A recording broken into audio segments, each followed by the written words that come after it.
Monsieur Moreno qui est élu en Lozère, expliquez-nous, les Lozériens ne sont pas tellement satisfaits, il y a même un recours de votre parti. Oui, écoutez, Monsieur Moreno est de l'Hérault, comme vous le savez, et il a été déplacé au moment de la fusion de l'Hérault vers la Lozère pour obtenir, c'est une des conditions, j'imagine, de l'accord qu'il y a eu entre Madame Delga et Monsieur Onesta.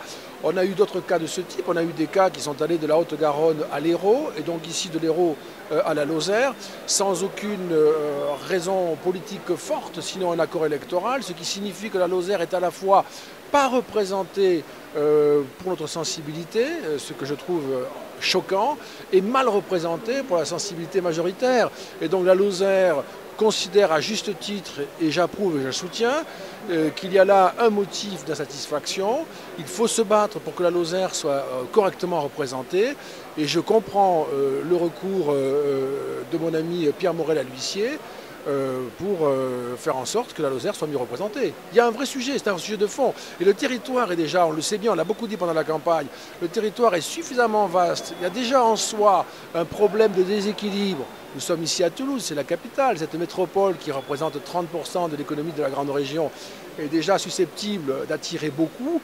Il faut déjà que tous les territoires soient représentés. Alors, a fortiori des territoires qui sont politiquement aujourd'hui, hélas, peu ou pas représentés, ce sera un des grands sujets du Conseil régional futur. Et moi, je veux m'appliquer, comme je l'avais dit pendant la campagne, avec la force du groupe dont je suis le président, je veux m'appliquer à ce que tous les territoires soient correctement représentés ici, à ce qu'on ne les oublie pas, au motif qu'ils sont trop peu peuplés, trop peu denses ou trop éloignés du centre.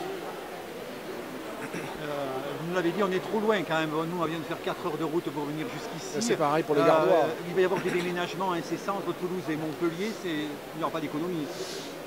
Alors moi je considère depuis le départ que faire la fusion pour faire des économies c'est ou bien une erreur ou bien un mensonge, mais que ce ne sera pas possible. Je le regrette amèrement. La vraie raison de faire la fusion, pour laquelle moi j'étais, je le redis, c'est de faire de la croissance et de faire reculer le chômage. Ça c'est la vraie raison, la grande raison de la fusion. Si on veut passer des années et le mandat qui vient à bricoler des rapprochements administratifs et à nous concentrer uniquement là-dessus, on ne fera pas d'économie, ça c'est clair. Et deuxièmement, on ne s'occupera pas d'un sujet essentiel qui est l'aménagement du territoire, la croissance partout, les services publics partout et le recul du chômage. Donc là, c'est un sujet majeur.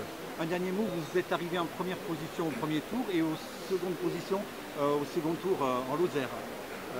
Les électeurs lozériens ont voté pour vous massivement quand même au premier tour.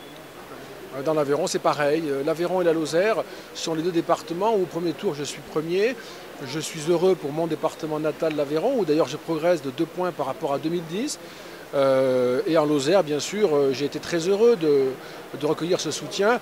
Je n'étais pas si surpris que cela, parce que comme on le sait, la Lozère est décidément mal représentée. Et c'est un problème, je pense, moi-même de morale publique. Est mal représentée, puisque comme vous le savez très bien, les départementales n'ont pas donné de la Lozère une image politique et institutionnelle qui correspond au choix des électeurs dans leur généralité. Dominique Régnier, donc c'est votre première session. Aujourd'hui, c'est un moment important. Tout est joué d'avance. On sait qui sera la présidente. Oui, tout est joué d'avance. C'est d'ailleurs normal, puisque c'est le résultat des élections qui va aujourd'hui s'inscrire dans un système institutionnel. Après, ce qui n'est pas joué du tout, c'est la manière dont ça va se dérouler. Je ne parle pas d'aujourd'hui, bien sûr, mais de la suite. La manière dont on va arriver à faire fonctionner ce conseil régional, à le faire vivre. Et comme responsable de l'opposition, la manière dont l'opposition sera considérée. J'en profite pour dire d'ailleurs que moi je suis très en colère, très malheureux, très en colère que par un système mal ficelé, nous n'ayons pas dans notre équipe de représentants de la Lozère et de l'Ariège. En particulier pour la Lozère, c'est un système que je trouve particulièrement injuste. Et ça signifie que pour ce conseil régional qui se met en place aujourd'hui de façon assez mécanique, et sans surprise en tout cas j'imagine, restent des questions de fond qui demeurent et qui vont réapparaître très vite.